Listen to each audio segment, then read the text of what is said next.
Shalom a todos. Primeiramente vou estar relembrando algumas coisas, né, que a gente falou semana passada.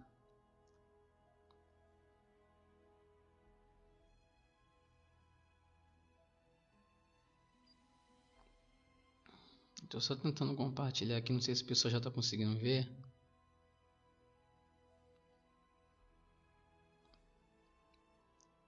Se vocês estão conseguindo ver e me ouvir direitinho, se puder dar um alô aí. Que eu tô... O celular hoje não está muito bom.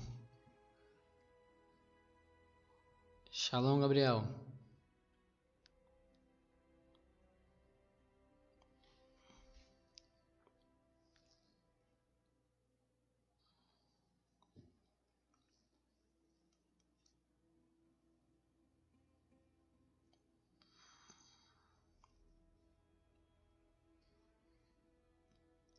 Então beleza, Gabriel. Então vamos nessa. Que mais uma vez, né, o Espírito de Deus possa se revelar para nós através da sua palavra, através desse estudo que nós temos feito. Hoje já estamos na parte 10, onde eu coloquei um tema, a glória, né? Cada parte desse estudo a gente tem dividido em um tema, destacado alguma coisa. Hoje nós iremos destacar a glória. Mas antes eu queria relembrar algumas coisas, né, que a gente veio falando. Eu vou colocar aqui na tela.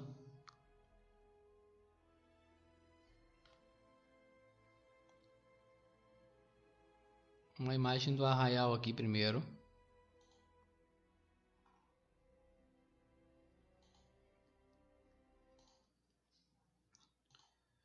Só para a gente poder tá dando uma relembrada, né? Eu sei que o pessoal que não estava acompanhando, ele pôde ir no YouTube lá.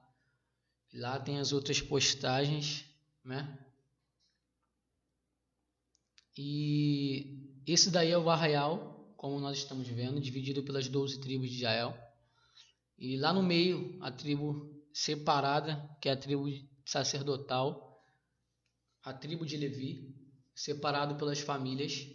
E a família de Arão aqui nessa parte de baixo, onde está escrito Levitas. E todo esse acampamento, ele está organizado, ele está feito de acordo com como Deus revelou Moisés que deveria ser feito. Então tudo aí está na ordem correta, na ordem, não estou falando assim da imagem, mas na forma do arraial, de Deus ter colocado cada tribo, de cada parte, cada lado, a tribo de Ruben, a tribo de Efraim, a tribo de Dan, a tribo de Judá, cada tribo organizada, de uma forma que tudo isso pudesse ser feito uma mensagem, se pudesse ser passado uma mensagem. É óbvio que o povo de Israel ele não está vendo essa mensagem, o povo de Israel está obedecendo, o povo de Israel está cumprindo aquilo que Deus ordenou, porém, Israel não está vendo dessa visão que nós estamos vendo de cima. Então essa visão de cima que nós estamos vendo hoje, ela é uma visão já revelada, é uma visão a qual o Eterno estava vendo quando ele estava arrumando. Falamos de Balaão, e na visão de Balaão ele vê o arraial num Shabat, onde cada um estava dentro da sua tenda, e num dia específico de sábado de Shabat, onde nenhum pai de família dentro das suas tendas poderiam sair, nem mesmo para pegar o maná, porque o maná não caía no dia de sábado.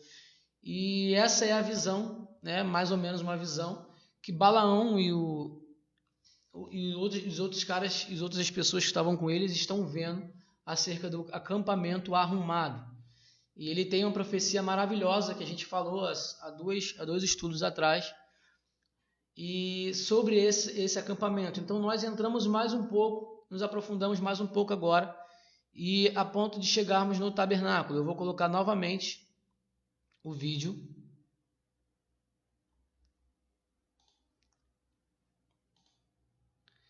Que a gente vai falar de forma específica hoje do tabernáculo, como nós falamos na semana passada.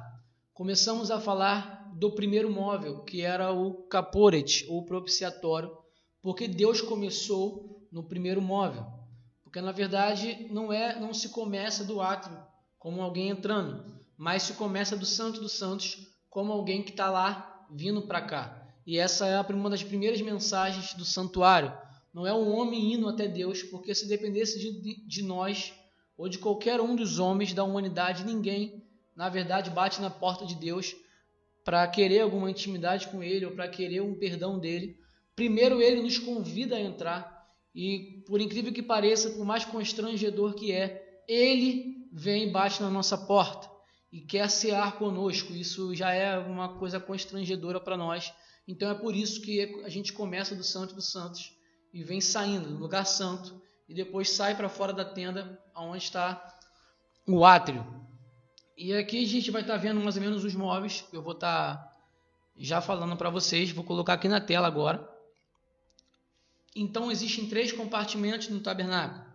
O primeiro compartimento é o lugar santíssimo, onde estão a Arca da Aliança e a tampa da arca, que é chamado de propiciatório, que nós falamos semana passada, onde é o estrado dos pés de Deus. Saiu do primeiro véu em direção ao lugar santo, nós vamos ter 3 móveis, e aonde é o chamado lugar santo, ou santo lugar, aonde os sacerdotes faziam os seus rituais, e aonde tinha a mesa dos pães, o candelabro ou a menorá, e o altar do perfume, que ficava próximo ao véu do Santo dos Santos. Saindo do santo lugar, nós chegamos no átrio, onde esse lugar de fora que a gente está vendo, mas é também um lugar cercado, porém era um lugar aberto. Ele é um lugar à parte, onde a gente vai ver a pia de bronze e onde vai ter o altar do holocausto, onde diariamente eram feitas as ofertas e os sacrifícios eram queimados no altar de holocausto. Então, 3 compartimentos: o Santo dos Santos, o Santo Lugar e o átrio. Lembrando que tudo que Moisés fez, esses 3 compartimentos, ele é segundo o modelo que foi mostrado, ou seja, isso que nós estamos estudando, nós estamos falando de uma cópia, nós estamos falando de um símbolo e não do original. O original ele é espiritual, e assim como Jesus falou com Nicodemos, ele usou de línguas da terra para ensinar essas coisas espirituais. E Nicodemos ele não entende. Jesus fala para Nicodemos: se eu estou falando para você com uma linguagem da terra, usando as coisas da terra, e você não está conseguindo entender, quanto mais quando eu começar a falar na linguagem do céu, ou as coisas propriamente ditas espirituais. Então Deus está mostrando através de símbolos, através de madeira, através de bronze, através de ouro, através de véu, através de púrpura, através de bordados. Ele está nos mostrando acerca do santuário original, algo espiritual. Então não é para eu olhar para a arca e ver algo magnífico simplesmente no ouro, mas é para eu entender o porquê que ele fez a arca revestida de ouro, porém a arca era de madeira de acácia. Então é uma mensagem, um Deus espiritual, passando uma mensagem para nós humanos, seres humanos, acerca da glória. E ele passa a sua mensagem como uma parábola. E ele fala: quem tem ouvidos para ouvir, ouça. Não é simplesmente para eu decorar os móveis, mas é para eu retirar a mensagem desses móveis. Falamos sobre Davi, que a todo momento ele não tinha um templo. Davi, na verdade, ele vai 7 anos depois que Deus vai dar o templo para Davi, mas quem constrói é Salomão. Salomão inaugura o templo e Davi não estava mais ali na inauguração, mas Davi a todo momento Davi ele anseia e ele quer e fala o tempo todo sobre santuário. Em um dos seus salmos, se eu não me engano, no Salmo 127, ele pergunta quem habitará no monte do Senhor e quem habitará no seu monte sagrado. E ele vai falando coisas que a gente vai vendo como se ele estivesse dentro de um tabernáculo como esse. Porém, Deus se revelou para ele e revelou para ele o santuário espiritual. E com isso, Davi não mais como Moisés. Davi não vê a arca mais como Moisés está vendo. Davi não vê uma caixa de madeira revestida de ouro. Davi vê a glória de Deus. Davi não vê uma tampa da arca revestida de ouro. Davi olha aquilo ali e vê o estrado dos pés de Deus. Porque Davi está cheio da presença, porque foi alguém que foi revelado a ele o santuário original.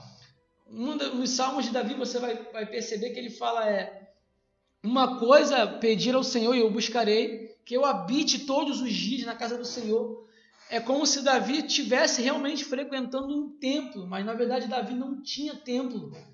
E o que mais é tremendo é isso, que Davi conseguiu ter uma linguagem, entender a linguagem espiritual. Por isso aquele texto de Crônicas, ele entende que ele vê ele tendo um palácio, ele vê ele tendo riqueza, sua casa imensa, e ele não admite ver o propiciatório e ver a arca sem nenhum lugar para repousar. Quando ele entende que todo o tabernáculo, todo o Jael, inclusive ele está ali somente para dar repouso à arca, ele não consegue ficar satisfeito enquanto a arca e o propiciatório não tem um lugar de descanso. Então ele fica querendo construir, só que ele não pode construir. Quem constrói o templo é o filho dele. Mas, só para a gente estar dando uma pincelada no que a gente falou na semana passada. E por fim falamos, vou colocar aqui na tela aqui,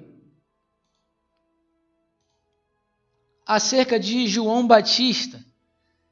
E tremendamente, uma coisa muito forte existe em João Batista, como nós falamos um pouco de Moisés nos estudos passados. João Batista, ele era um sacerdote, e como a gente estava falando acerca disso, eu vou até diminuir um pouco aqui minha tela aqui.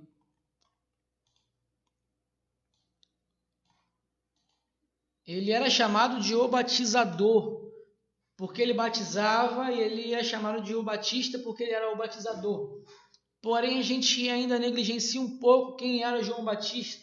E falamos acerca desse homem que era uma pessoa muito importante no meio de Israel. Por quê? Porque ele era um levita. Como nós vimos no acampamento, os levitas, ele eram aquela tribo separada que ficava mais próximo do tabernáculo. Era onde tinham eles o ministério de armar, de carregar, de fazer os rituais. Mas ainda mais profundo, João Batista ele não era só um levita. João Batista era filho de Zacarias. Quem era Zacarias? Era sacerdote direto de Arão. Ou seja, João Batista ele iria logo após a morte do seu pai, e ele completar os seus 30 anos, ele iria exercer a sua função dentro do santuário. Isso é tremendo. Então João Batista ele tinha um nome muito importante em Israel. A função mais importante no meio de Israel é a função do sumo sacerdote. O homem mais importante em Israel não é o rei de Israel, é o sumo sacerdote de Israel, pois ele tem diretamente contato com Deus e ele leva Deus para o povo, ele traz Deus para o povo e leva o povo para Deus.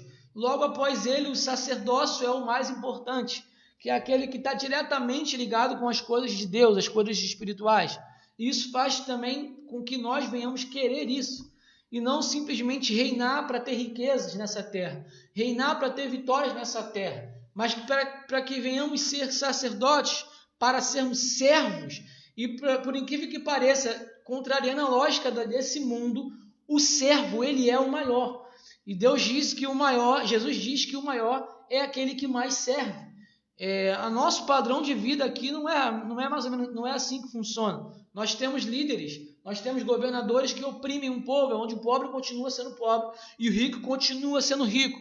Mas Deus nos dá a planta, ele ora, ele fala assim, orem para que venha a nós o reino de Deus. E assim será perfeito, e assim como é feito no céu, será feito na terra. E como é feito no céu? Lá no céu não tem degraus, lá no céu o maior serve o menor. O maior lava os pés do menor. Então essa é a mensagem imensa do tabernáculo e a mensagem do governo de Deus entre os homens. Nós não precisamos esperar o governo perfeito aqui nessa terra que não vamos ter. Aqui nessa terra queremos colocar altares com degraus, altares onde pessoas são superiores a outras, inclusive dentro de muitas igrejas. Porém, no santuário ele não é um altar onde um está acima do outro. Vemos na semana passada que não é um Deus que está lá em cima e quer continuar lá em cima exercendo sua função de autoridade, mas é um Deus que quer descer e se colocar diante de nós face a face. Então, na verdade, o tabernáculo ele é uma representação de uma mesa, onde Deus veio servir para nós uma ceia, um banquete, onde Ele quer sentar de frente para nós e se revelar para nós. A mesa para o judeu é um lugar de reconciliação. A mesa para o judeu não é um lugar somente de comida. A mesa para o judeu é um lugar de relacionamento. Quando ele fala para Zaqueu, Zaqueu, desce da árvore que hoje eu vou comer na tua casa. E inclusive Jesus foi confundido com isso e ele era chamado muitas vezes de beberrão, de comilão, porque ele comia em muitas casas e onde ele era convidado ele estava. Isso até parece, né, na nossa linguagem, na nossa lógica, que ele de fato era alguém que estava passando fome, mas não era, nós vemos isso. Ele era alguém que queria intimidade, ele gostava de estar na mesa, porque ele era alguém ele era alguém que entendia muito bem o propósito da mesa. E era ali que ele falava, Zaqueu, hoje eu vou comer na tua casa, porque já ele estava querendo dizer o que, Zaqueu? Hoje eu vou comer, porque hoje eu quero te conhecer. Hoje eu quero ter intimidade contigo. Ele quer aprofundar o relacionamento com Zaqueu e por isso ele vai na casa dele. Então o tabernáculo nada mais nada menos do que não é alguém lá em cima querendo fazer com que outras pessoas o sirvam simplesmente. É alguém aqui embaixo, face a face, querendo sentar e comer conosco. E fechando esse resumo, já vamos avançar um pouco agora. E hoje nós vamos falar um pouco sobre a arca e continuar ainda falando sobre o propiciatório. Como eu falo nas outras imagens, para quem não pega, não tenha visto os outros estudos, não precisa levar essa imagem, essa foto que eu coloco aí de ilustração como algo, não está escrito que é assim, não se preocupa com isso. Aqui é só uma ilustração para a gente poder estar falando, até porque eu pego as imagens que tem disponibilizada lá para mim, então nem algumas não são da forma que eu queria que fosse. Porém, dá para a gente entender muito bem. Então, nós vamos falar da Arca da Aliança. Aqui nós estamos vendo um sacerdote carregando por meio de um varal, de uma vara, a Arca da Aliança. Porém, no deserto, a Arca da Aliança não era vista dessa forma, porque a Arca da Aliança estava coberta, porque o véu que estava em cima, ele caía por cima o mesmo véu que tampava o Santo dos Santos, ele era aquele que cobria a arca, a ponto de nenhum sacerdote olharem para a arca. Então, o que a gente está vendo é um erro nessa imagem. Eles no deserto, eles estão vendo a sombra ou a forma da arca por meio do véu. Isso também é um mistério e é algo para ser revelado para nós.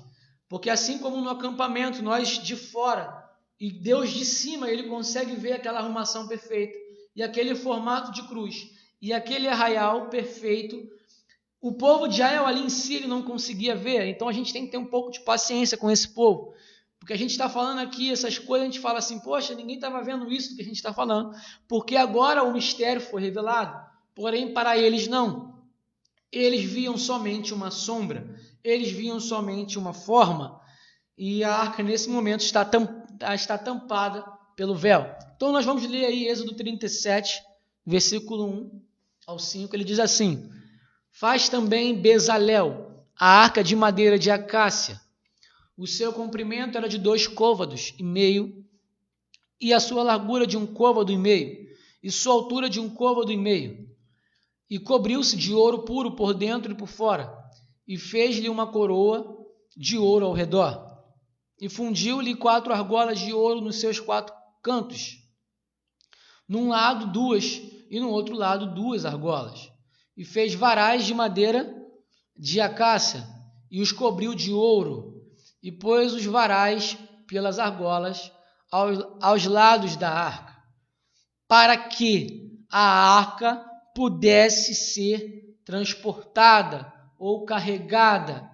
E eu até destaquei isso porque é isso que a gente vai falar hoje aqui, ou pelo menos um pouco. A primeira coisa que a gente destaca aqui é que a arca ela é feita de madeira de acácia, uma madeira não muito bonita, uma madeira torta, uma madeira difícil de lidar. E a madeira de acácia, por que Deus escolheu então a madeira de acácia? Sendo que o propiciatório, como nós falamos semana passada, ele era a tampa simples, porém totalmente revestida de ouro. Somente tinha ouro na tampa da arca, porém na arca já não era somente de ouro. Na arca já era uma madeira de acácia, que ela era formada a caixa, e era por fora e por dentro revestida de ouro puro. Deus já está dando uma mensagem para nós que essa madeira está representando aqui a nossa natureza humana, a natureza limitada, a natureza dos homens. Porém, essa natureza dos homens está agora revestida, simbolizada na arca, de ouro puro. E o ouro puro ele representa a natureza de Deus. Então a gente já está falando, já vou começar já dando uma planta já mais avançada. A arca está representando alguém que teria a natureza humana, porém que teria também a natureza divina. Então essa é a arca da aliança. Só que os seus sacerdotes, por mais purificados, por mais santos que eles estavam no tabernáculo ou no deserto, que não é o caso deles, por mais que eles viessem a ser tão fiéis ou tão perfeitos assim, eles não poderiam sequer tocar na arca.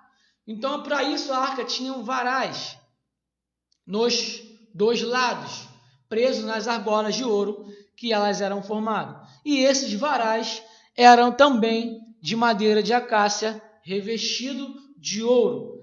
E como que ela era carregada? Os sacerdotes, como vocês estão vendo na imagem, eles levantavam a arca, eles tiravam a arca do chão e levantavam a arca e colocavam pelos seus varais nos seus ombros. E dessa forma a arca deveria ser carregada por meio de sacerdotes, por meio de madeira de acácia revestida de ouro. Eles não carregavam segurando a arca, nem tocando a arca. E eles carregavam mediante aos varais de madeira de acácia revestida de ouro. E isso também é um mistério muito grande.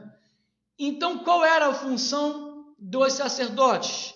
Uma das funções dos sacerdotes era carregar a arca pela vara. Qual é a hora que os sacerdotes carregavam essa arca? Toda vez que o tabernáculo tinha que se mover, como nós falamos nas aulas passadas, para outro lugar. Eles estavam acampados no deserto, agora eles tinham que sair e continuar caminhando para acamparem em outro lugar. Toda vez que o tabernáculo decidia sair e acampar em outro lugar, os sacerdotes, eram por meio deles que a arca era carregada ou transportada. Toda vez que a glória, que a presença precisava estar em outro lugar, ela só estava por meio dos ombros dos sacerdotes. Fica aí um ensinamento para nós. Se eu quero que a presença de Deus chegue até certo lugar, quem precisa carregá-la é os seus sacerdotes. E se a igreja hoje, formada de judeus e de gentios, não substituindo Israel, mas fazendo o papel do sacerdote, por tempo, por momento, por forma temporária, se ela quer que a presença de Deus chegue a tal lugar, se ela quer que a presença de Deus chegue até a favela, se ela quer que a presença de Deus chegue até o hospital, ela precisa levantar a arca, colocar a arca em cima dos seus ombros, por meio das varas, e carregar essa arca, essa presença. E vamos falar de alguém que fez isso. Alguém muito importante, a qual nós falamos semana passada, e vamos continuar falando hoje. Vou diminuir aqui. Para quem eu falei um pouco rápido, porque nós na verdade estávamos resumindo. E como eu já falei na semana passada, como é um vídeo, a gente pode estar pausando e vendo novamente. Aqui eu coloquei um título aqui, João, o sacerdote, como nós já entendemos. Para muitos é só um profeta. Inclusive, não sei como é que você aprendeu na escola dominical, ou se aprendeu. João Batista seria o sobrenome dele. Mas já estamos aprendendo algumas coisas muito interessantes. Que Batista não era o nome dele, mas era porque ele era o batizador. Estamos aprendendo também que ele não era só um profeta, ele era descendente direto de Arão. Então já é uma coisa muito importante que nós estamos aprendendo. Aprendemos também que João Batista não era um Mowgli ou um Tarzan que nasceu no deserto. E a gente pensa nele dessa forma, a gente aprende até na salinha das crianças. E vê e a gente entende que ele estava ali desde que ele nasceu. Porém, não. E é isso que nós iremos falar aqui hoje. Vamos ler João, capítulo 1, versículo 19 a 23. Eu coloquei lá em cima que aos 30 anos inicia seu ministério sacerdotal. Antes dos 30 anos, os sacerdotes eles já faziam estágio dentro do templo. Mas eles eram levantados oficialmente com 30 anos. Está aí o porquê também, já falei sobre isso, Jesus começa o seu ministério com 30 anos. mostrando que ele não estava visando o reinado de Israel, por ser da tribo de Judá, pois ainda não era o momento, e nem cumpria as profecias do rei de Judá. Ele estava visando a todo momento cumprir as profecias acerca do sumo sacerdote, e é o qual nós estamos falando. E ele diz assim: e este é o testemunho de João. Os judeus mandaram de Jerusalém sacerdotes e levitas para que lhe perguntassem: quem és tu? Quem és tu? E confessou e não negou. João Batista confessou: eu não sou Cristo, eu não sou o Messias, ou seja, eu não sou o ungido do Senhor, que é o Messias. E perguntaram-lhe: então o que você é? Os judeus, propriamente falando, os fariseus, os levitas, vieram perguntar a João Batista: quem é você então? Se você não é o Messias, então quem é você? Então eles perguntam: você é Elias? E ele diz: não. Aí ele pergunta: és tu profeta? Ele diz: não. Para quem ainda acha que ele era um profeta, ele mesmo responde: não sou um profeta, não sou Elias, não sou o Messias. Disseram-lhe, pois, então quem és? Para que demos a resposta àquele que nos enviaram. Que dizes de ti mesmo? Então ele responde: eu sou a voz daquele que clama no deserto. Endireitai o caminho do Senhor, como disse o profeta Isaías. Então, na verdade, a gente, avançando mais um pouco mais, falando de João Batista, ele não era alguém que estava doido ou que saiu para o deserto e ficou lá peregrinando a sua vida toda. Repetindo isso, não era. João Batista, como Moisés, desde novo, ele sabia quem ele era e a missão de fato que ele teria. Falamos na semana passada o momento, se eu não me engano, Jeremias fala, no momento exato em que a arca ela é tomada por Deus. Quando pelos inimigos de Israel eles entram no lugar santo, eles saqueiam tudo. Eles entram no lugar santo, no átrio, no lugar santo, e saqueiam tudo. Porém, quando os inimigos de Israel eles entram no Santo dos Santos, eles não encontram a tampa da arca, que é o caporete, que é o propiciatório, e não encontram a arca da aliança. E porque na verdade a palavra diz que Deus tomou para si, e ele nunca mais a arca vai ser encontrada. Isso está em Jeremias. Nunca mais a arca será encontrada. Então, como é que, vou repetir o que eu falei semana passada, como que está o cenário de João Batista? Porque o tabernáculo ele está funcionando mediante ao templo que estava levantado em Jerusalém ainda. Inclusive, Zacarias está exercendo sua função dentro do santo lugar, diante do templo. Porém, o templo, nós vamos ver na época de Cristo que ele está todo profanado, o templo está todo corrompido, o templo está sendo feito lugar de comércio. Não é isso que a gente vê em Cristo, em Jesus, quando ele dá chicotadas naqueles cambistas, quando ele quebra aquelas coisas no templo, o templo está profanado. E por incrível que pareça, os sacerdotes estão agindo como se nada tivesse acontecendo, e isso a gente falou semana passada, que 400 anos Deus está em silêncio. E João Batista, desde novo, ele percebe tudo isso que está acontecendo.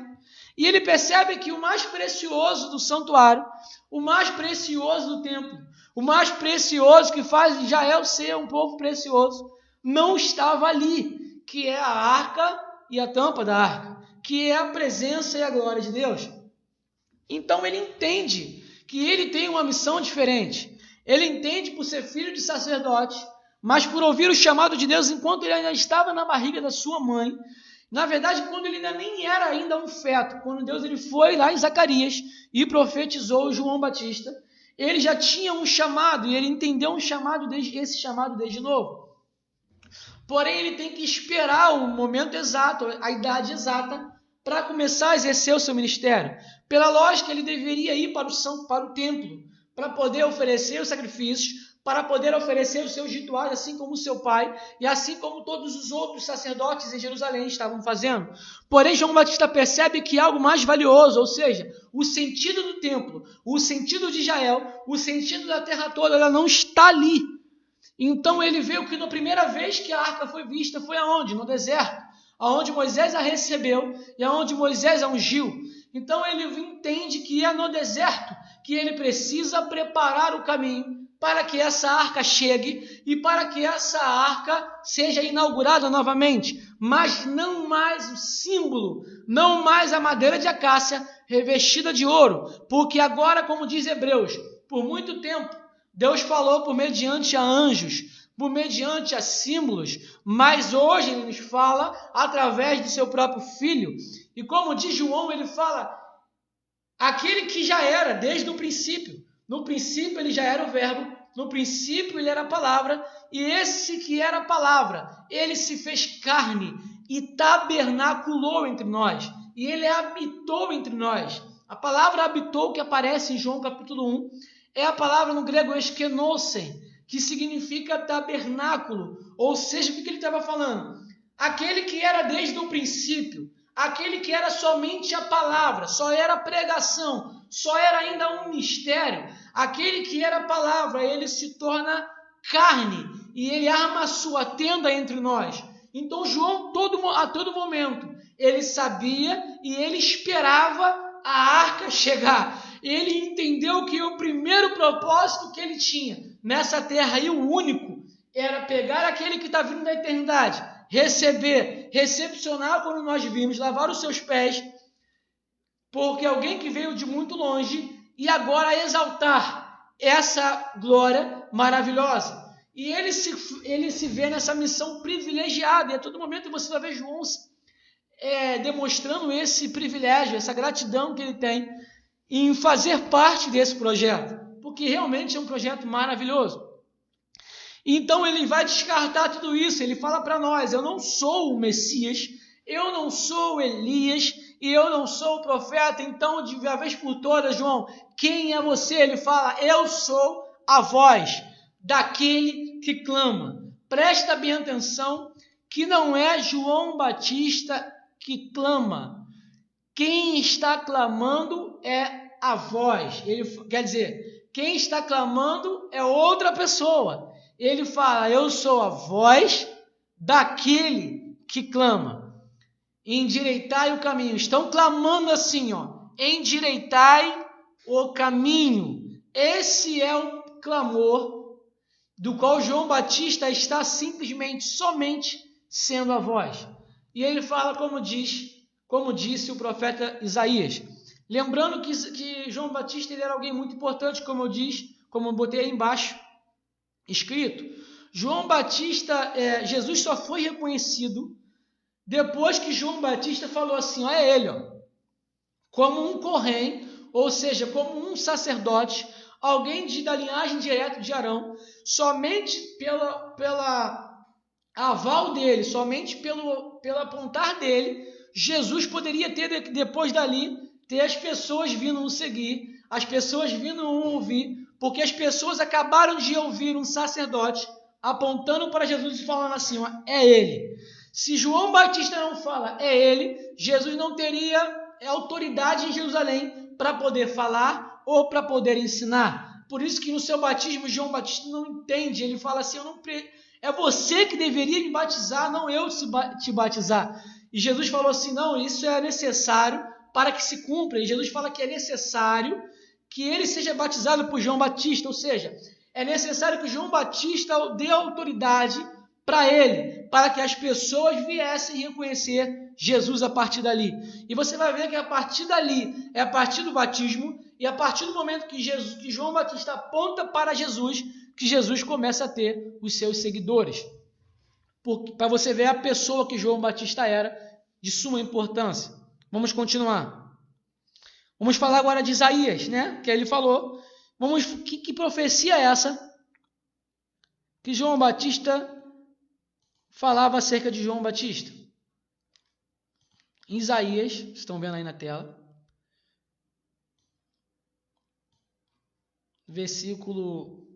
capítulo 40, no versículo 1, ele diz assim, e consolai o meu povo. Diz, quem está dizendo aí? Diz o vosso Deus. Consolai o meu povo. Quem está dizendo? O Eterno. Quem está clamando? O Eterno. E ele fala: falai ao coração de Jerusalém e dizei-lhe em alta voz que a sua missão está completa e que a sua obra se cumpriu e que a sua iniquidade está expiada, que ela recebeu da mão de Hashem retribuição em dobro por todos os seus pecados. Há uma voz que clama em meio ao deserto. Ali, já está apontando para João Batista. Preparai o caminho para o Eterno na estepe. Aplanai uma vereda para o nosso Deus.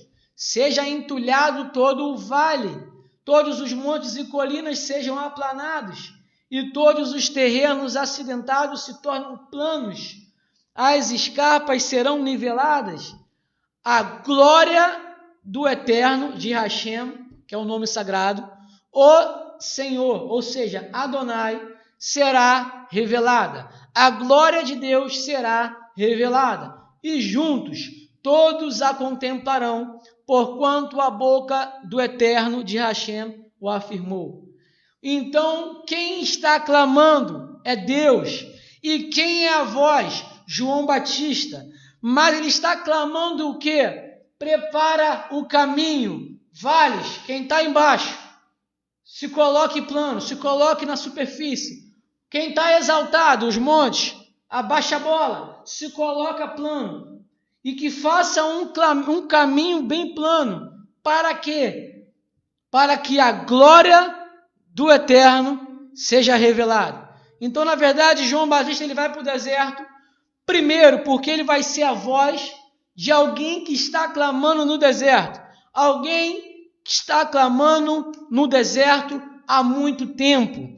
E João Batista, nesse momento, prestes à chegada da glória, prestes à chegada da arca, o João Batista corre para o deserto no seu ministério. E ele começa a clamar: endireita o caminho, endireita o caminho. Os montes se coloquem planos, os vales se coloquem planos, e que o caminho seja plano, porque está vindo logo atrás de mim a arca do Senhor, está vindo logo após mim a glória do Eterno.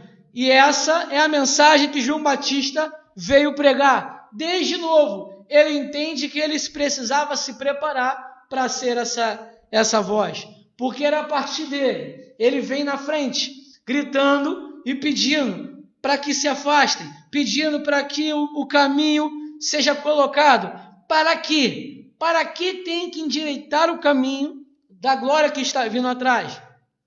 Vou colocar a imagem novamente, para quem ainda não conseguiu pescar.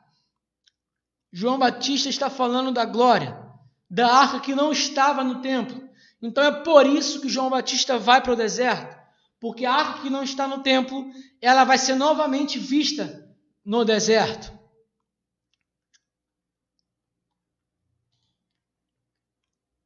Vou colocar aqui a imagem.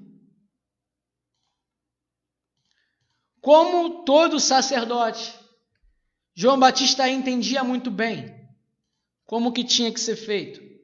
Então, na verdade, os sacerdotes que carregavam a arca, eles precisavam ir, os que vão na frente com o varal, eles vão num caminho, preparando o caminho plano, para que eles mesmos não tropecem e a arca do Senhor caia. Então, para que precisamos endireitar o caminho? Para que João Batista, a todo momento, ou para que, vamos ser até mais específico, por que o Eterno está gritando para que se endireite o caminho? Para que os sacerdotes que carregam a presença não tropecem. Então João Batista está gritando: prepara o caminho para que a arca do Senhor possa caminhar entre nós. Isso é maravilhoso. Eu vou voltar aqui, foi só para a gente poder pescar isso daí.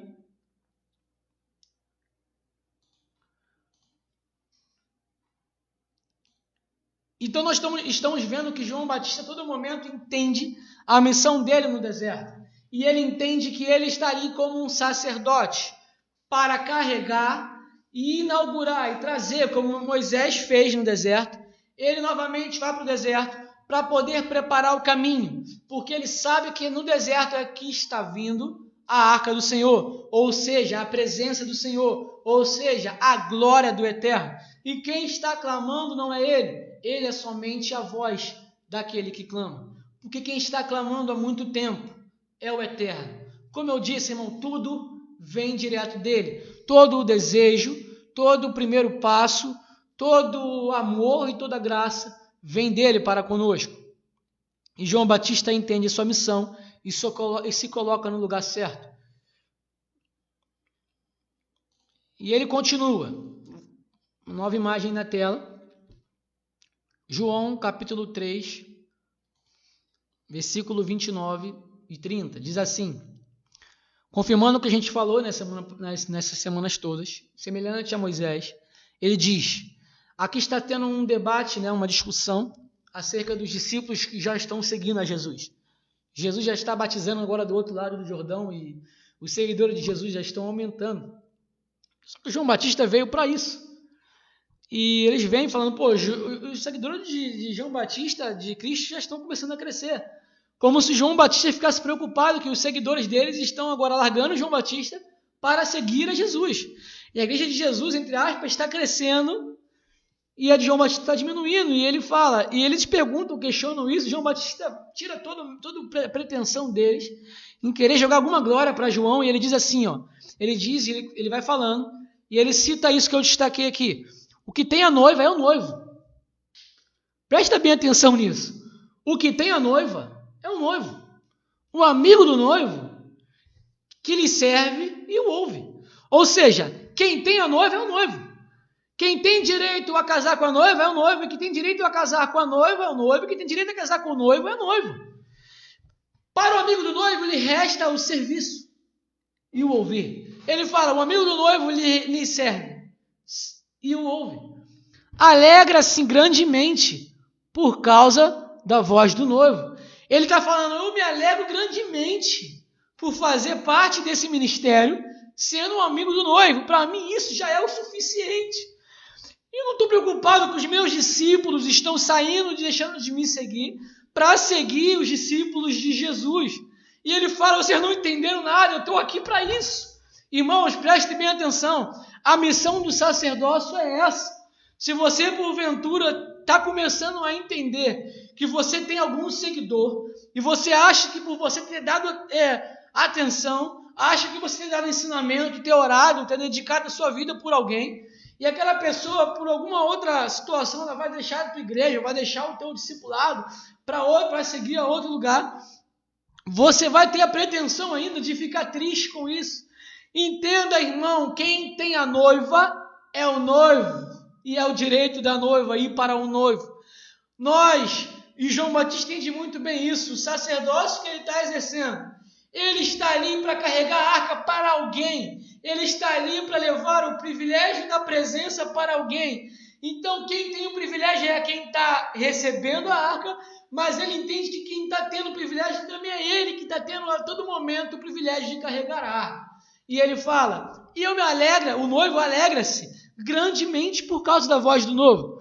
Portanto, essa satisfação, presta bem atenção nisso, irmão, já se cumpriu em mim. Isso fica um ensinamento para a igreja que tem a satisfação simplesmente em receber. Eu tenho falado isso em algum tempo nas células, que a sensação de eu dar um presente, ela é muito melhor de ter a sensação de quando eu recebo um presente. Um de vocês já pode ter uma experiência como essa, de um presente que você queria muito receber e você recebeu. E você de fato ficou muito feliz. Mas você já experimentou ver alguém que estava querendo, precisando de um presente, e você já experimentou realizar o desejo dessa pessoa, dando aquele presente para aquela pessoa, e ver a alegria que teve aquela pessoa. E você vai perceber que a sensação que você está tendo em dar é maior do que a sensação que você teve em receber. E esse é o fator principal do sacerdócio. Ele está aqui para servir. E você vai perguntar, então, quando ele vai receber a sensação do sacerdócio? A satisfação do sacerdócio está em dar. Ele recebe dando. Ele recebe a alegria, dando alegria para alguém. Ele recebe comida dando comida para alguém. A função do sacerdócio, se o sacerdócio estiver com fome, ele dá de comer para alguém. E a partir do momento que ele dá de comer, ele está sendo alimentado. Porque a função do sacerdócio, ela é servir o tempo todo. E isso talvez não seja tão bonito para a igreja, que quer a todo momento ser rei, quer a todo momento ordenar, quer a todo momento governar nessa terra. Porém, a palavra de Deus ela não começa governando. Porém, o ministério de Jesus não começa reinando rei segundo a tribo de Judá e vai reinar 1000 anos. Não começa no trono. O reinado de Jesus começa no chão. Começa servindo aos homens. Começa lavando os pés de discípulos. E essa é a satisfação do sacerdócio. Servir. E ele fala, portanto, essa é a satisfação ele fala, portanto, essa satisfação já se cumpriu em mim. Aí ele fala uma coisa que a gente conhece muito bem, mas talvez até aqui você não tenha entendido a profundidade do que ele está falando. E ele fala de alguém que está há muito tempo, desde que nasceu, esperando a glória do Senhor descer sobre a terra, porque ele está vendo o templo do seu povo sem a presença, sem a glória, ou seja, sem a arca e sem o propiciatório.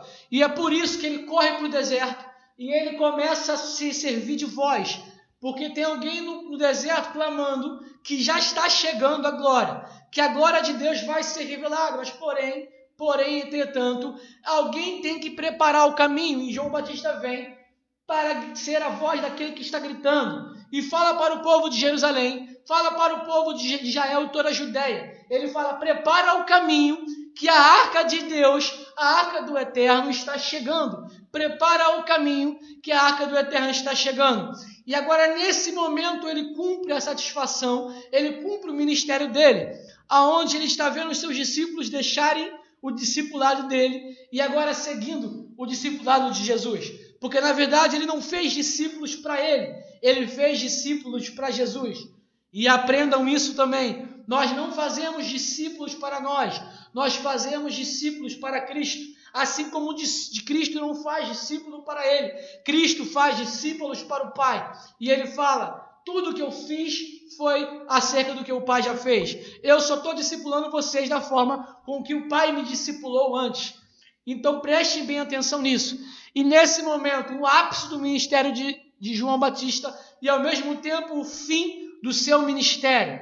Aqui ele está encerrando a sua carreira, entre aspas, falando, na missão que ele teve em preparar o caminho para a arca do Senhor chegar. E ele, como um sacerdote, ele vê a arca no chão e ele pega essa arca e coloca por cima dele, como quem diz, é necessário que ele cresça e que eu diminua, porque a função do sacerdócio é essa, colocar a arca acima dos seus ombros e que se destaque a arca e não mais os sacerdotes. E ele fala, com a visão que nós estamos tendo no tabernáculo, ele fala, é necessário que ele cresça, ele coloca nos seus ombros a arca e que eu diminua. E é maravilhoso a recepção desde o começo, em que o amigo do noivo, em que João Batista fala acerca do tabernáculo e do propiciatório da arca. A gente vai menosprezar isso, muita gente vai menosprezar isso e rasgar isso. E eu te falo para você mais uma vez, que quer entender a Bíblia lendo de Mateus para frente. Uma palavra como essa é até bonita, é até poética, mas a gente só entende olhando para o tabernáculo, porque João Batista não era um cara da tribo de Acarajé como a gente, não era um brasileiro, não era um americano. João Batista era um sacerdote, filho de Zacarias, da linhagem de Arão. A sua linguagem é a linguagem sacerdotal. Então, quando ele fala, é necessário que ele cresça, ele sabe do que ele está falando, porque é alguém que serviu de voz para aquele que está preparando o caminho para a chegada da arca. Glória a Deus. Vamos avançar mais um pouquinho. Vou colocar para vocês aqui, para quem não está entendendo muito, calmamente, descansa sua mente aí um pouco. Coloquei uma foto que você já deve ter percebido. A arrumação do tabernáculo, a arrumação dos móveis. Você vai ver no Santo dos Santos a arca, vou repetir, o propiciatório. Você vai ver o altar do perfume. Você vai ver no lado direito a mesa dos pães da presença. Você vai ver no lado esquerdo o candelabro ou a menorá. você vai ver logo depois do véu, no átrio, a pia de bronze, e você vai ver logo no começo do átrio o altar do holocausto. E essa é a formação com que Deus mandou Moisés fazer. E ele diz, como nós repetimos nas outras aulas, ele fala, faça tudo conforme o modelo que te foi mostrado. Para muitos, irmãos, a cruz, ela começou no Império Romano, porque de fato o Império Romano instituiu a crucificação como um castigo. Dali foi conhecido a cruz, que era uma madeira em pé, uma madeira cortada, uma madeira assim, como a gente conhece a cruz, aonde eles crucificavam as pessoas que eram condenadas à morte por alguns erros específicos. E a gente acha que o Império Romano inaugurou isso, e Jesus pegou isso e simplesmente trouxe para o Evangelho. Não, irmão. Na verdade, a cruz existe desde a fundação do mundo. Moisés não está olhando ali para o Império Romano. Moisés não está olhando ali para depois da morte de Cristo. Quando apresentado para Moisés o santuário, Moisés está olhando para antes de Cristo chegar na terra e antes, muito antes do Império Romano tomar, antes de ter esse castigo de crucificação.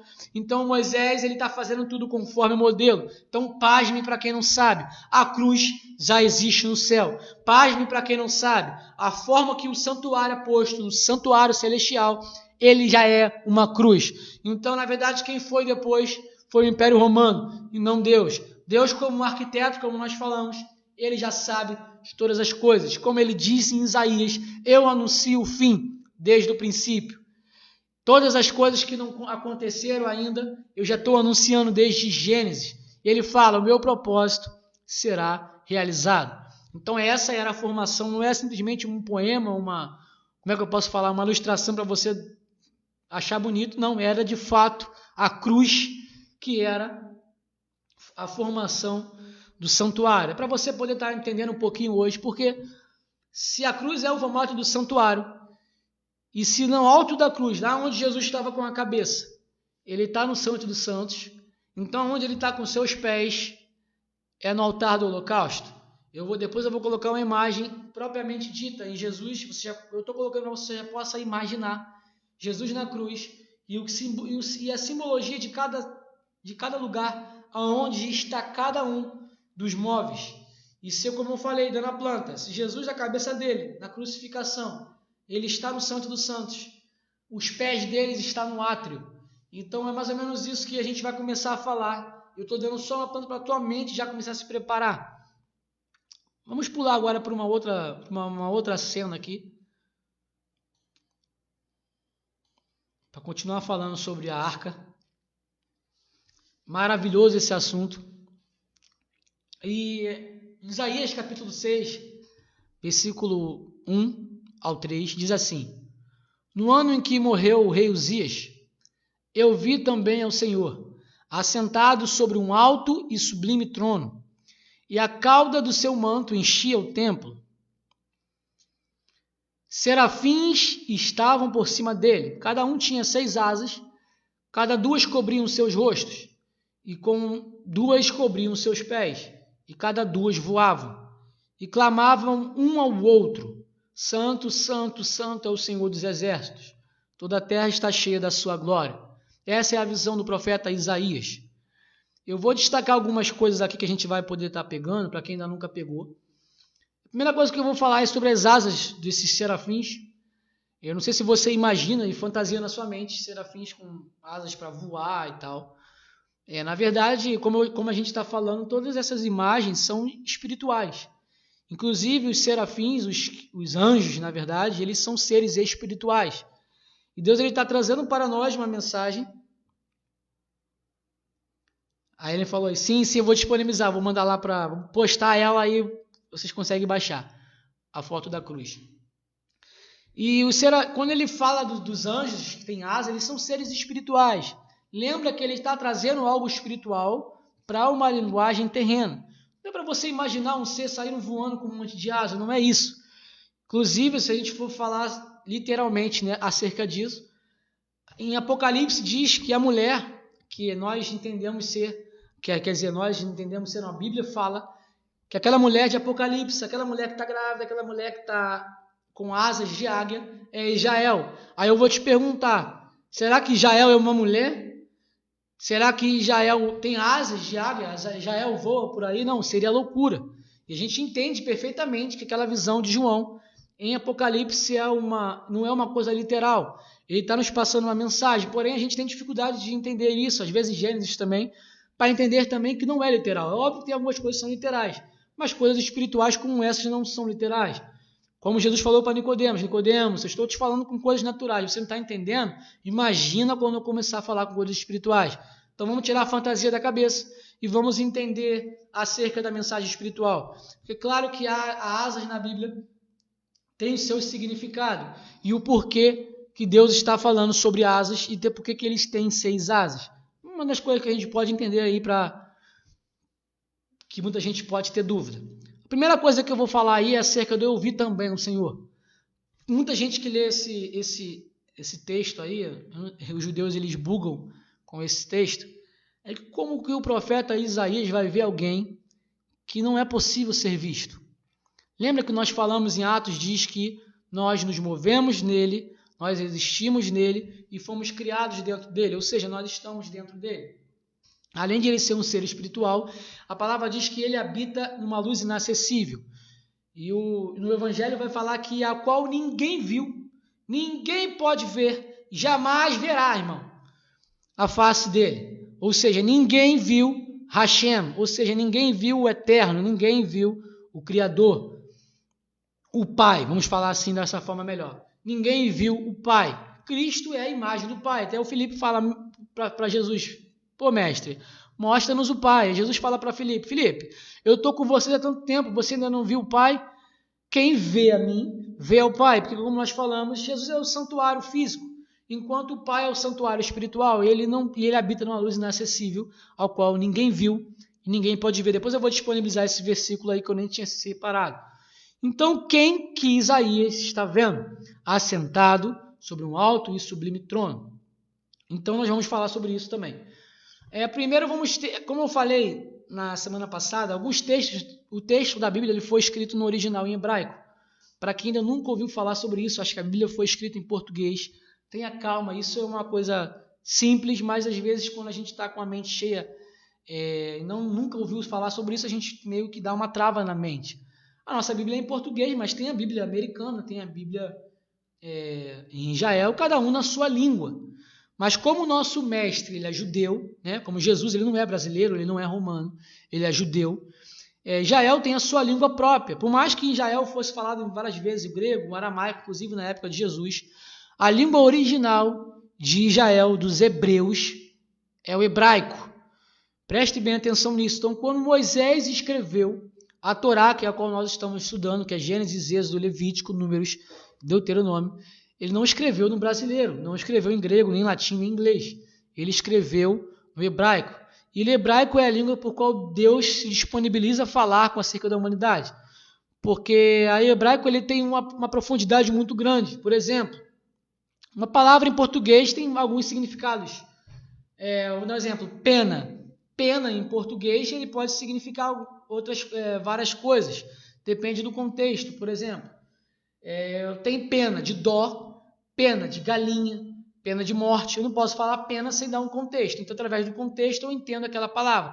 E se no português tem essas palavras que tem vários significados, você imagina no hebraico que tem um número muito menor de palavras ao todo. Então uma palavra no hebraico ele simboliza várias palavras, a qual a pessoa que está traduzindo ele tem que pegar aquela palavra que mais se adequa ao contexto que ele está usando. Mas nem sempre ele usa a palavra que é a melhor adequada ali, porque às vezes ele usa mediante a lógica, mas a Bíblia tem coisas que ela foge um pouco da lógica humana. Então é nessas horas que a gente vai precisar ir no original, no hebraico, para poder entender o que está sendo falado ali. Não é que você vai rasgar a Bíblia ou que você não vai entender esse texto, não. Não estou falando isso. Mas aqui vai dar uma profundidade maior para nós. É por isso que algumas vezes a gente vai começar a usar o hebraico. Ninguém aqui vai começar a usar kippah, ninguém aqui vai virar judeu, ninguém aqui vai começar a sair daí, vai começar a ir para Israel. Ninguém está falando sobre isso. Estamos apenas falando que a língua de Deus não é a língua dos judeus. A língua que Deus disponibiliza para falar conosco, a sua língua original, é o hebraico. e nós temos que olhar sim para esse povo, admirar, e temos que nos colocar debaixo da tenda deles, porque para eles foram feitas a promessa. Inclusive, nosso mestre veio para eles, primeiro para os judeus, depois para os gentios. E, inclusive, quando ele voltar, ele não vai voltar no monte no Brasil, no monte nos Estados Unidos, não importa que os Estados Unidos é o primeiro mundo, ele vai voltar no monte de Israel. Acredite se quiser, naquele país pequenininho, tamanho do nosso menor estado, ele vai voltar e vai pisar naquele lugar, porque para ele aquele lugar ali é a porção dele. Foi o que a gente falou no deserto, ele escolheu Jacó para ser a sua porção e escolheu Levi para ser dele. Mas vamos avançar. E quando ele fala aqui, eu vou botar na imagem para a gente começar a falar sobre isso, para a gente entender esse texto, e você vai entender qual o contexto que nós estamos falando acerca da arca. Viu Adonai. Quando ele fala, ele viu o Senhor. A palavra o Senhor que aparece aí não é a palavra, o nome em tetragrama, que é o nome santo, a qual eu chamo de Hashem, a qual Hashem significa nome santo.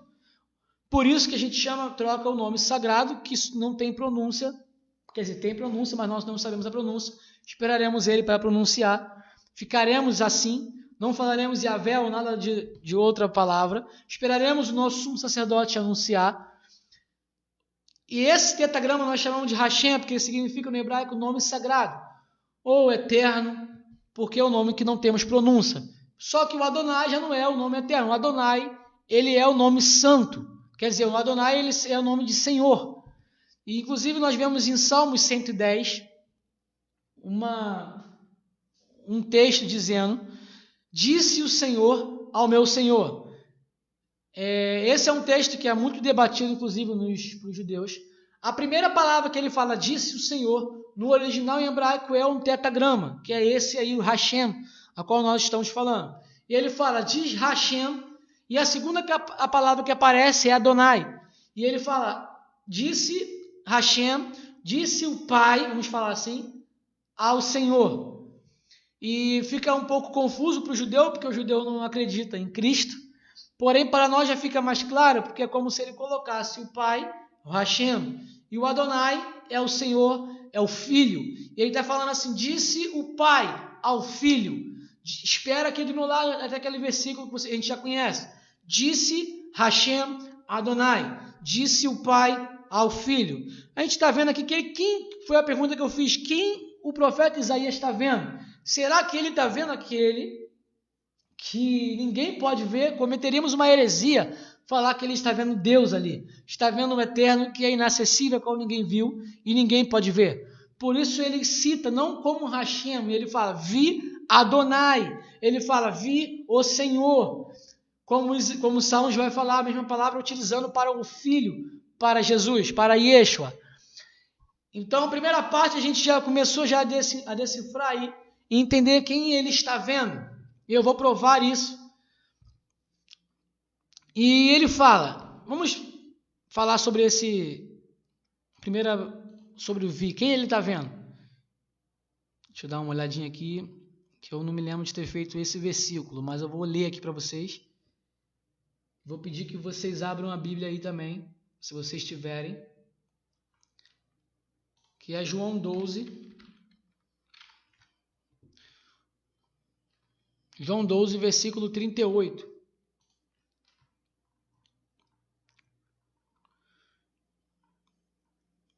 João 12, versículo 38. Eu vou ler aqui, creio que vocês estão acompanhando aí. Para que se cumprisse a palavra do profeta Isaías, presta bem atenção, que diz: Senhor, quem creu na nossa pregação e a quem foi revelado o braço do Senhor? Por isso não podiam crer. Então Isaías disse outra vez: cegou-lhe os olhos e endureceu-lhes o coração, a fim de que não veja com os olhos e compreenda no coração, e se converta e eu escure. Isaías disse isto quando viu a glória de Jesus.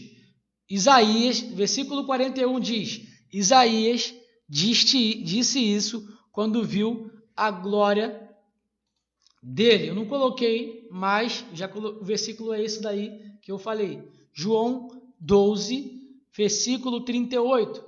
Ele já dá para a gente aí quem que Isaías viu. Né? Isaías viu a glória. Isaías viu a glória de Cristo. ou seja, a glória de Adonai, a glória do Filho. E não, ele não está vendo o Pai ali. E ele continua.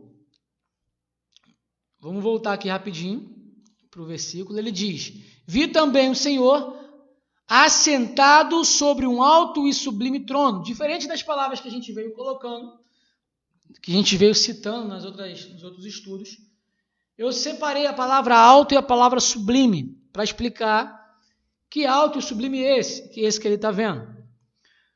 Porque temos um problema muito grande nesse versículo, que diz que serafins estavam em cima dele. Então, talvez você lendo essa palavra sem ter esse entendimento do tabernáculo e essas palavras no hebraico, você imagina primeiro Isaías vendo Deus, vendo o ser que é inacessível, que não invisível e que não pode ser visto.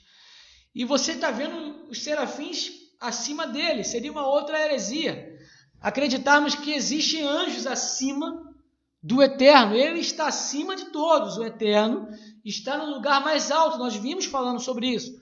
O Pai está acima de todos. Então seria uma heresia se estivéssemos falando do Pai aqui, serafins em cima dele, que é o que a palavra fala.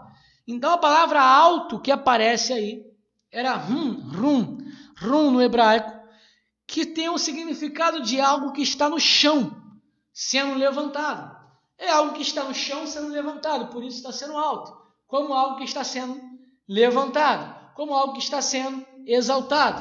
Para você estar entendendo ali o alto, algo está sendo exaltado. E a palavra sublime que aparece aí, porque é uma palavra depois da outra, alto e sublime. É a palavra nissá, que significa algo que está sendo carregado.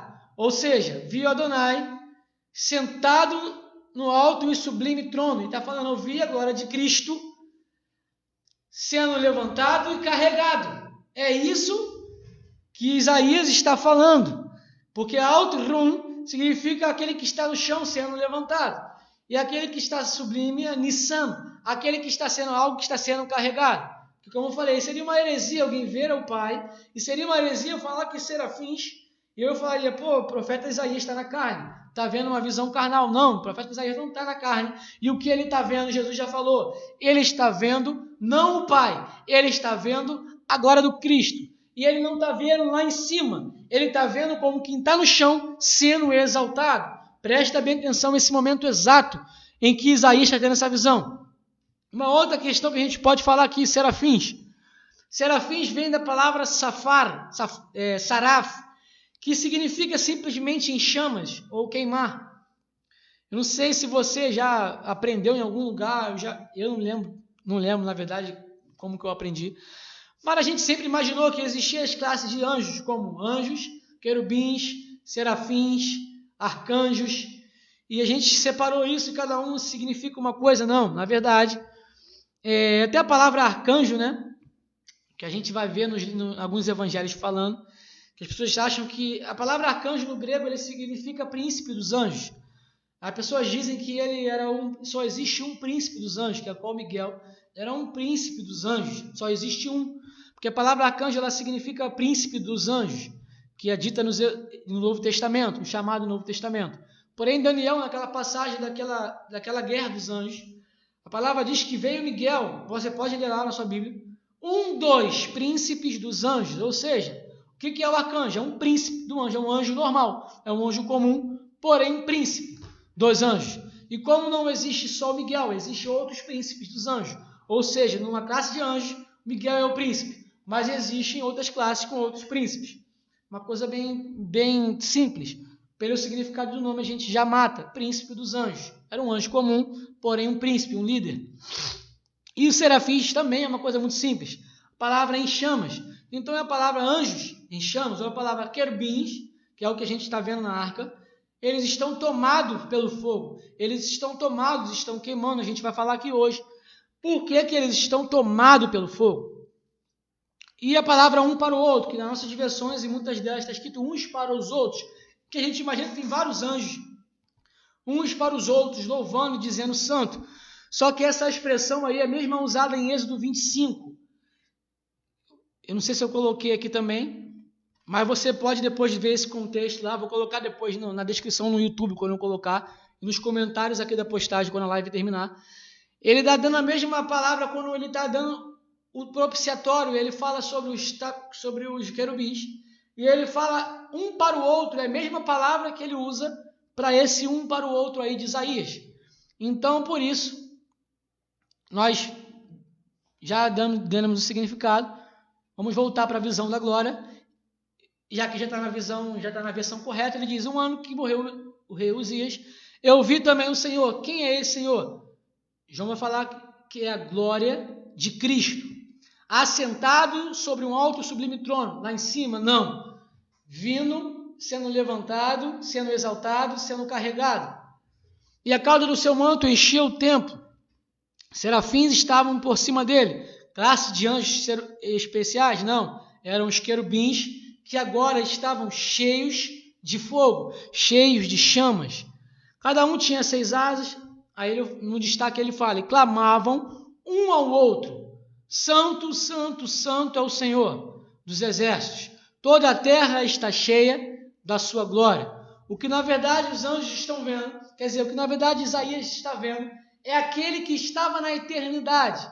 E ele não teve por usurpação ser igual a Deus, mas ele desceu. E o mesmo que subiu foi aquele que desceu às partes mais inferiores da terra.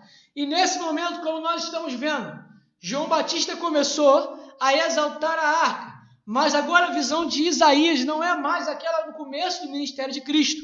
Agora já é a visão de Cristo depois de tudo ser consumado, depois da morte e depois da ressurreição, depois de ele ter recebido o corpo, e agora ele está sendo exaltado. Os seus discípulos estão vendo de baixo, os seus discípulos estão vendo o seu Senhor, o seu Mestre, subindo para a glória. Enquanto isso, 2 anjos falam para ele: o que vocês estão vendo? Olhando para aí para quê? Da mesma forma que você viste ele subir, vocês verão ele descer. Preste bem atenção nesses anjos. Então esses mesmos anjos estão entronizando o Mestre na glória. E assim como tem 2 entronizando aqui na terra, a palavra diz em Isaías: está vendo 2 entronizando nos céus, e 2 estão entronizando, e por meio da glória sendo entronizada, a glória sendo levantada, a glória que estava no chão sendo exaltada, eles começam a ser tomados pelo Espírito Santo, conforme eles falam, eles exclamam: Santo, Santo é o Senhor dos exércitos. E os querubins que estão olhando para a tampa da arca, eles estão exaltando agora, como João Batista fez. Eles agora estão colocando sobre os seus ombros a arca da aliança do Senhor. Eles estão colocando sobre os seus ombros, como diz Isaías, a glória de Adonai. Eles estão colocando sobre os seus ombros e estão sendo tomados pela presença, ao clamarem uns para os outros: Santo, Santo, Santo é o Senhor dos exércitos. E santidade para Deus não é você se isolar, você ir para o monte. Santidade para Deus não é ele estar lá em cima e eu estar aqui embaixo. Santidade para Deus, e os anjos estão entendendo isso agora, é ele no meio do seu povo. Santidade para Deus é ele num santuário no meio do seu povo. E os anjos começam um para o outro. O querubim agora não são mais querubim, eles são agora serafins, porque eles estão tomados pela presença. E eles dizem: Santo, Santo, Santo, Santo é o Senhor dos exércitos. Toda a terra está cheia da sua glória. Aí você pode imaginar, mas não está ainda toda a terra cheia da glória dele. Vou botar aqui para você. A última coisa que nós vamos falar aqui, rápido.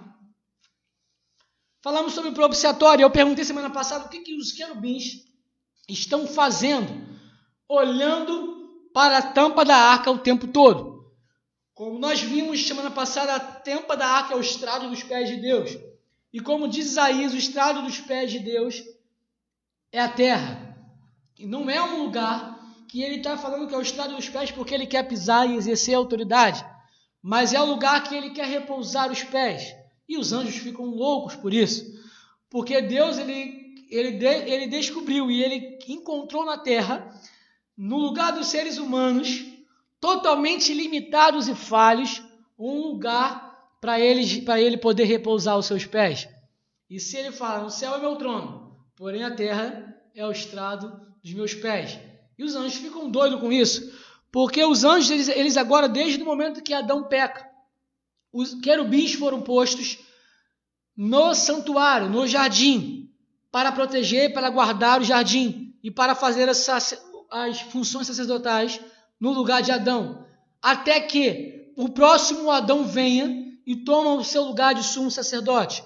Mas enquanto o primeiro Adão caiu, quem está no momento no sacerdócio, de frente para o santuário, são os querubins. Então, a todo momento, os querubins estão trabalhando em prol daqueles que exercerão, que terão a salvação. É isso que Hebreus fala. A todo momento, os querubins estão sendo servos dos homens para que se haja, para que se chegue e se manifeste a glória de Deus. Então, se você vê João, até os seus 30 anos, 30 e poucos anos, preparando o caminho, não pense que João Batista foi o primeiro. Os anjos já vêm preparando o caminho há muito tempo. E como está na tampa da arca desenhado, esses anjos, esses querubins específicos, eles estão olhando o tempo todo para a terra, o tempo todo para a arca, o tempo todo para a tampa da arca. Eu perguntei o que eles estão vendo. Em Êxodo 25, 22, ele falando sobre o propiciatório, ele diz assim: ali, sobre a tampa que é o propiciatório, no meio dos dois querubins, eu irei me encontrar contigo no tempo certo. E ele continua. Ou seja, onde Deus se encontrava?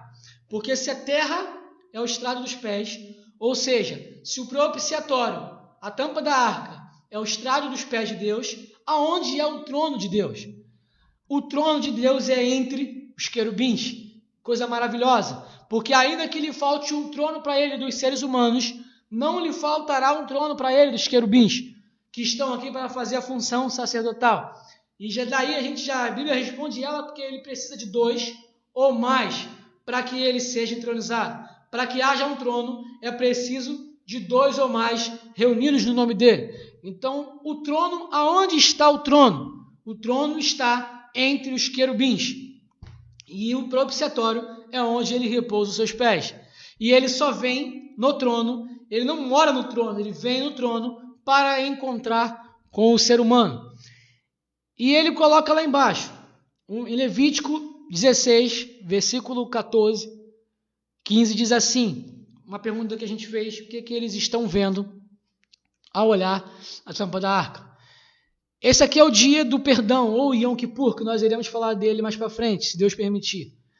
E ele diz assim: tomará do sangue do novilho e com o seu dedo espargirá sobre a face do propiciatório, para o lado oriental, e perante o propiciatório espargirá 7 vezes do sangue com o seu dedo. Depois degolará o bode da expiação, que será pelo povo, e trará o seu sangue para dentro do véu, e fará com que o seu sangue, como fez com o sangue do novilho, e o espargirá sobre o propiciatório, e perante a face do propiciatório. Espargirá, ele está fazendo isso daqui, ó, com o seu dedo, ele pega o sangue do novilho, e ele entra, o sumo sacerdote, uma vez por ano, e ele joga, ele esparge em cima da terra. E eu coloquei até um sanguezinho aí, eu não vou entrar muito nisso para não confundir muito a mente de quem nunca ouviu sobre isso, você pode ficar tranquilo. Mas esse é o dia do perdão, em que uma vez por ano o sangue do Senhor, ele entra no Santo dos Santos. E ele é uma vez por ano, ele é no dia certo, no dia exato, em que o sangue do bode e o sangue dos novilhos entram lá no meio dos querubins, entram na tampa da arca. E hoje o profeta já é revelado para nós, ele simboliza o sangue de Cristo. Então o que eles estão olhando aqui para baixo? Como eu falei, na verdade, os anjos eles estão a todo momento lutando para a salvação. Eles estão a todo momento no serviço, depois que o Adão cai, para que a humanidade reconheça a glória. Então você vai ver anjos trabalhando o tempo todo, você vai ver anjos entregando mensagem, você vai ver anjos guerreando, você vai ver anjos falando com profetas, você vai ver anjos espalhados no momento da antiga aliança, anjos a todo momento servindo de sacerdócio para Deus. E esses dois, de forma específica, como a gente está falando, esses dois aí, de forma específica, eles estão olhando o tempo todo para a arca.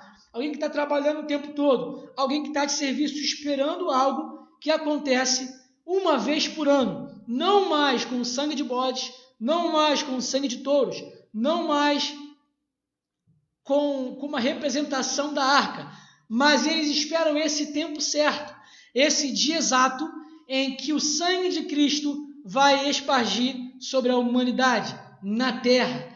E esses anjos na crucificação, eles veem acontecer isso.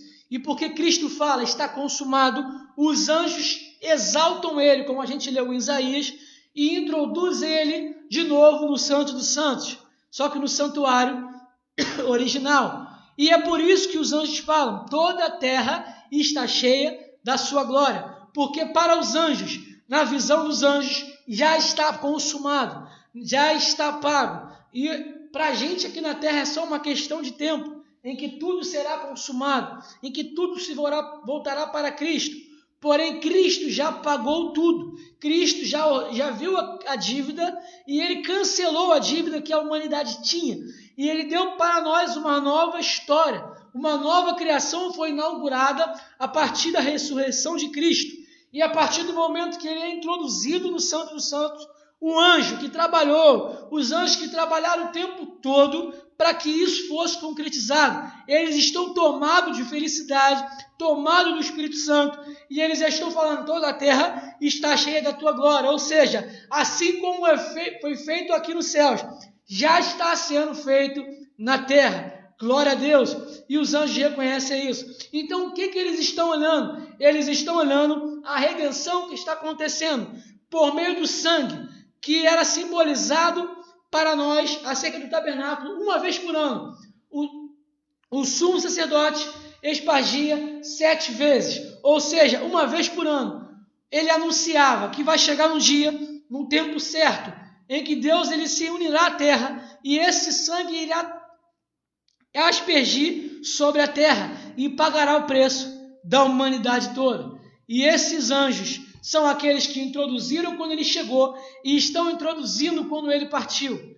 E para finalizar, eu vou colocar aqui o versículo para confirmar o que a gente está falando, que é pouco antes deles introduzirem Cristo no Santo dos Santos. Aqui é o momento que Jesus morre e as duas mulheres, Maria Madalena e a outra Maria, vêm visitar Jesus na sua tumba. E como, talvez a gente vai falar isso mais para frente, como adoradoras que elas eram, elas trazem perfume, só que elas, quando entram no sepulcro, elas percebem que Cristo não está lá. Vamos ler. Por outro lado, Maria continuava do lado de fora do sepulcro, chorando. Enquanto choravam, inclinou-se para olhar dentro do sepulcro e viu 2 anjos vestidos de branco, sentados onde estivera o corpo de Yeshua, um à cabeceira e o outro aos pés. Irmão, isso é maravilhoso, irmão. Agora você está vendo aqui, para confirmar o que a gente está falando, Cristo não está mais aqui. Cristo já ressuscitou, quer dizer, ele não está dentro do sepulcro nesse momento. Ele está ressuscitado. E os anjos não estão em pé, não estão mais naquela posição que eles estavam apostos. Porque os anjos, a palavra diz, frisa bem, que são quantos anjos? 2 anjos.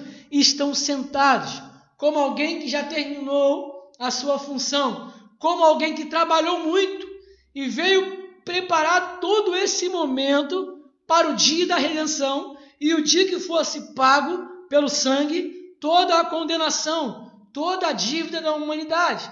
E agora que eles veem o Mestre ressuscitado, eles estão sentados, um no pé da cruz e um na cabeça da cruz, um no pé e um na cabeceira. Eles estão sentados dizendo, está consumado, está pago, está tranquilo, fica tranquila Maria, que ele ressuscitou. Ou seja, todos os nossos problemas já se acabaram, ainda pela fé, porque os anjos já estão vendo concretizado, porém ainda nós não, mas pela fé já está tudo concretizado. Então qualquer medo, qualquer dúvida, qualquer desespero, Maria, joga por terra agora, porque nós já cumprimos a nossa missão. Se João Batista ele entrega a sua missão satisfeito. Eu vim até aqui e até aqui estou satisfeito porque o Messias chegou. Os anjos entregam a sua missão, não entregando de fato, mas eles sentam porque eles estão demonstrando para nós que está pago, que está consumado. Logo após, depois, eles irão introduzir a arca de volta para o Santo dos Santos. E a arca de volta para o Santo dos Santos é sinal de descanso ao Eterno, é sinal de repouso, porque a partir da arca do Santo dos Santos, ela consagrada, ela abençoada, todo o arraial, ele está cheio da glória de Deus. E é esse dia que a gente espera. Ele já está introduzido na glória. E os anjos já introduziram. E nós iremos introduzir também. E isso é maravilhoso, porque há de chegar o dia, irmão, em que todo o acampamento já estará armado de novo. Todas as 12 tribos, todos os que estão fora, os gentios, estarão chegando. Tudo por causa de um ovo, irmão. Tudo por causa de alguém. Tudo por causa do Filho que estava lá no alto e desceu. E foi chamado de alto e sublime, porque ele estava no chão e foi levantado.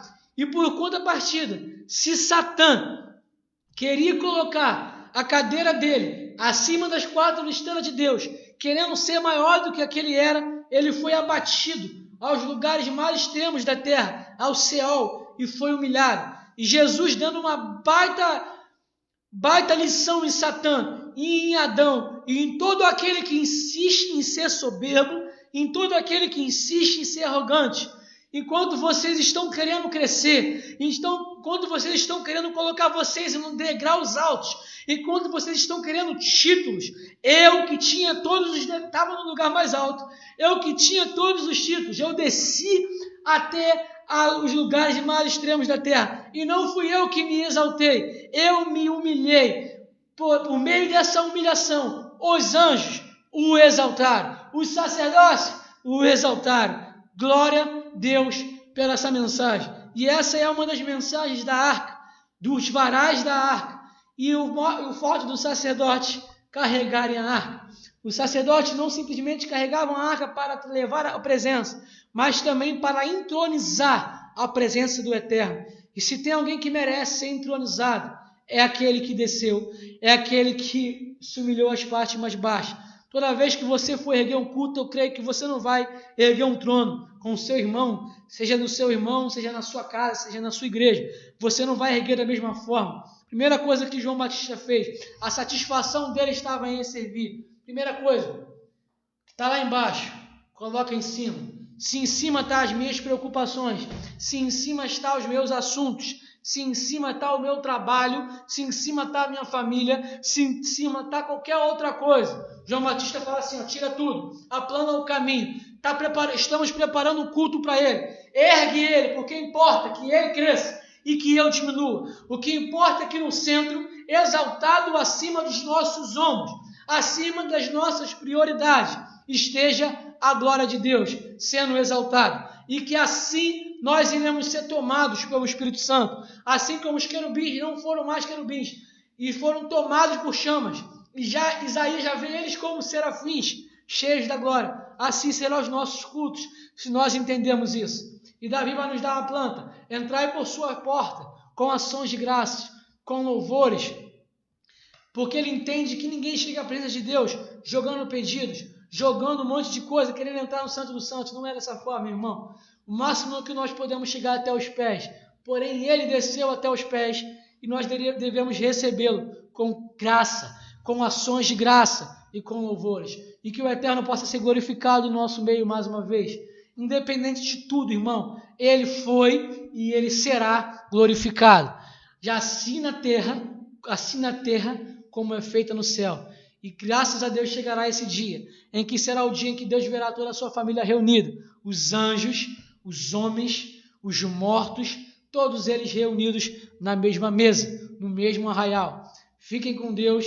Para quem não viu, compartilha os estudos no YouTube. Eu peço para vocês que ainda não se inscreveu, se inscreva no canal, segue o canal, curte lá a postagem, para que a gente vai tendo uma visualização melhor e vai abrindo umas funções melhores para a gente no YouTube.